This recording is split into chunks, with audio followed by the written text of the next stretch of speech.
Good day, I will now discuss the second theory of globalization. It is called cultural hybridization.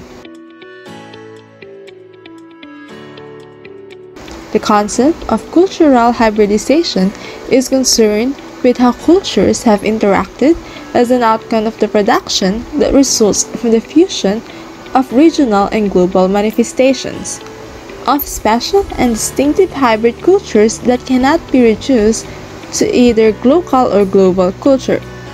From this theory, as we understand, focuses on the combination of both global and local processes, as well as the interaction of internal and exterior processes in an effort to create a special cultural hybrid.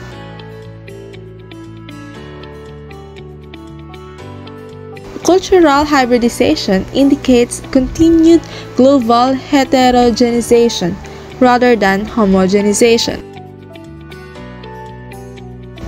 So, let us differentiate the two. Heterogenization is one of the aspects in cultural globalization which implies that cultures can coexist and have a certain role in the world, while on the other hand, homogenization, in contrast, pertains to a state-led approach that aims to standardize culture and the intersection of the two.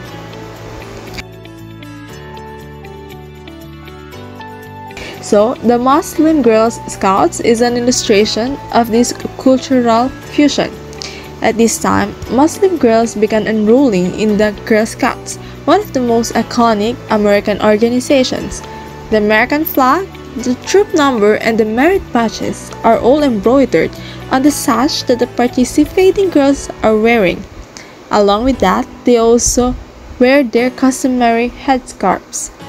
Muslim girls not only adopted the Girl Scouts through the food given or presented to them, but also the Girl Scouts were able to accommodate Muslims, as they both share and clarify their faith and eliminate myths.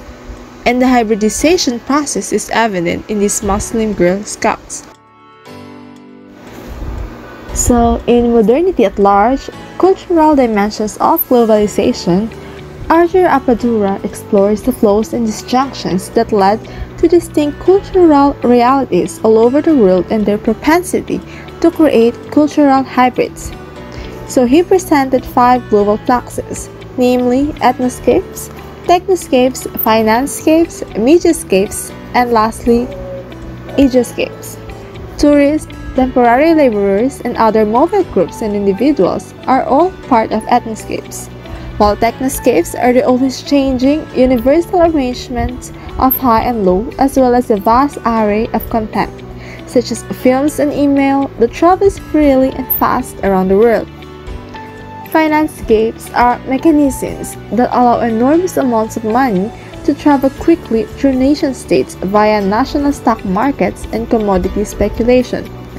While the next one is mediascapes, which deals with the electronic ability to create and distribute both information and images globally. The ageoscapes are the last, and they include images like the mediascapes too. However, they are mainly limited to the ideological aligned political images generated by states or the counter-ideologies produced by movements that aim to unseat the established order or at least take some of its authority.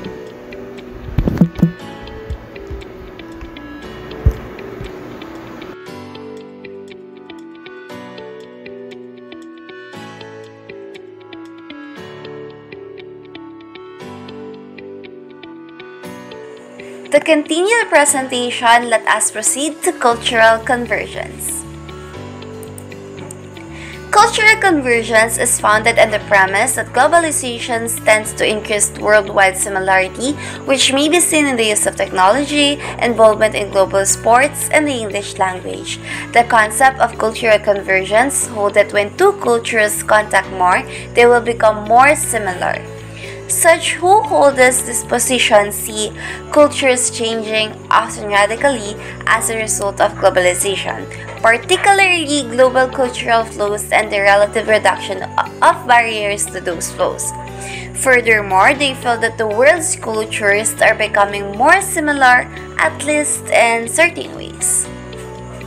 Now let's proceed to the terms related to cultural conversions, such as cultural imperialism. It denotes that process which one or more cultures impose themselves more or less purposely on the other cultures.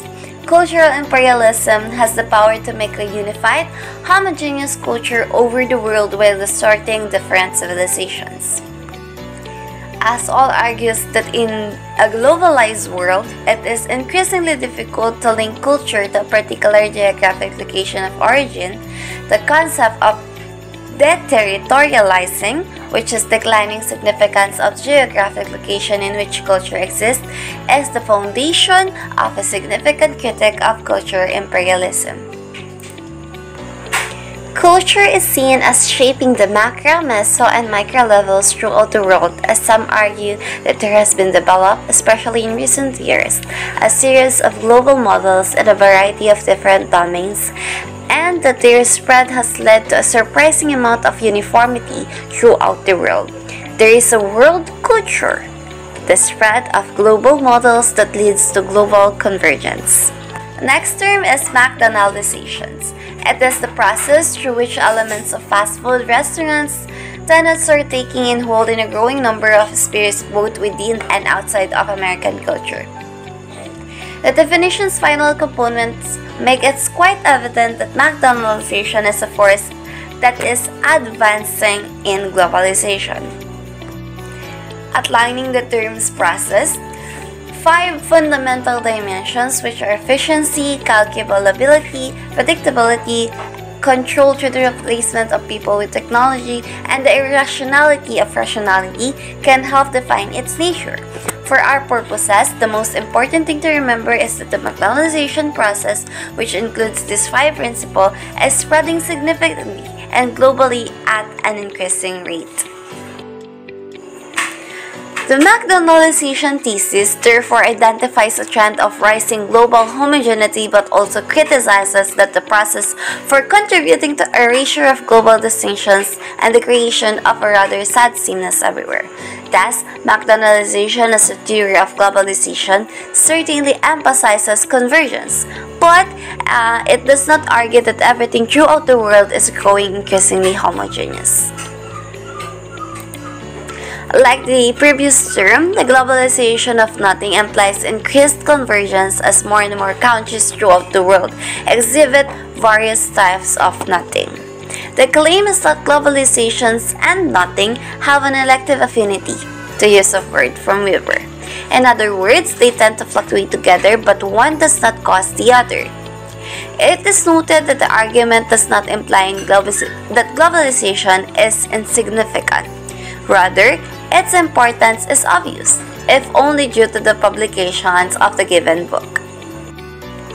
This idea centered to the concept of globalization, which refers to the imperialistic ambitions of nations, corporations, organizations, and the like to impose themselves on various geographic areas throughout the world. Their main interest is in seeing the global power, influence, and in some cases, profits grow. Additionally, it also involves a variety of sub-processes, 3 of which are capitalism, Americanization, and McDonaldizations, which are the great significance of nothingness. Thus, in addition to being regarded as a flow of something, globalizations may also understood as a spread of non-places, non-things, non-people, and non-services. The globalization of sports, a phenomenon that is significant to culture, is a good example of how both processes, globalizations and localizations, play off one another. And that would be all for the presentation for cultural conversions. This has been Heidi de la Cruz from Basak to Dash 2. Thank you for listening. Good day, I am Marian Joy F. Raquinho, and we will go on now to the conclusion. Global culture flows easier and faster these days because of globalization, media, and technology. It increased the interaction between cultures, resulting in different outcomes. Along with this are barriers and theories regarding cultural flows and global flows. There are 3 theories of globalization. The The first one is the cultural differentialism, which states that cultures around the world are significantly different from one another. Cultural hybridization is the combination of cultures that results to a unique outcome. And lastly, cultural convergence, which states that cultures become alike as it interact with each other. There are also three concepts introduced, which are globalization, that is, the globalization with respect to different areas' cultures. Globalization focuses on their designated area and aims high influence, power, and profit in it.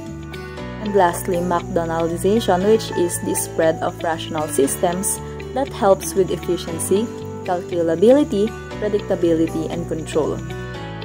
So that is all for global culture and cultural flows. Thank you for listening.